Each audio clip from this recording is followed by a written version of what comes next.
আমাৰ অসমৰ মুখ্যমন্ত্ৰী ডাঙৰীয়াই তো আমাৰ মুছলমানক লৈ তো কি মন্তব্য কৰিছে তো আমি স্ক্ৰীনত লগাই আছোঁ, তো আপোনালোকে সম্পূৰ্ণ ভিডিঅ'খন চাই থাকক। মিয়াবিলাকক অলপ নটিচ দি থাকিবই লাগিব, নহ'লেতো মূৰৰ ওপৰত উঠি যাব।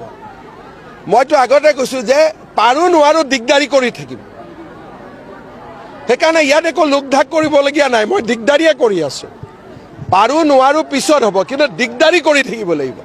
সেইকাৰণে এছআৰতো 2-4খন নটিচ যাব, এভিকশ্যনত 2-4খন নটিচ যাব, বৰ্ডাৰ পুলিচৰ নটিচ যাব, এইবিলাক আমি উৎপাত কৰি থাকিম। মুখ্যমন্ত্ৰী ডাঙৰীয়া, আপুনি ভোটৰ লালসত আপুনি এটা ধৰ্মক টাৰ্গেট কৰি লৈছে।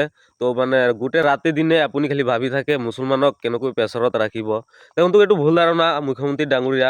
আমাৰ মুছলমানক যে আপুনি হাৰাশাস্তি কৰি আছে, এই ওৱান চিনাকি কৈ আছে, বাংলাদেশী কৈ আছে, আজিলৈকে কেইটা বাংলাদেশী আমাৰ অসমৰ পৰা খেদিবলৈ পাৰিছে মুখ্যমন্ত্ৰী ডাঙৰীয়া? আপুনি খালি যে কৈ আছে যে আমাৰ মুছলমানক হাৰাশাস্তি কৰিব, এইটোৰ উত্তৰ কিন্তু নিশ্চয় আমাৰ 2026ত নিৰ্বাচন আহি আছে। তে আমাৰ অসমৰ ৰাইজে এইটোৰ উত্তৰ দি দিব আপোনালোকক। আৰু গাইজ, আপোনালোকে আমাৰ এই পেজটো ফ'ল' কৰি ৰাখিব।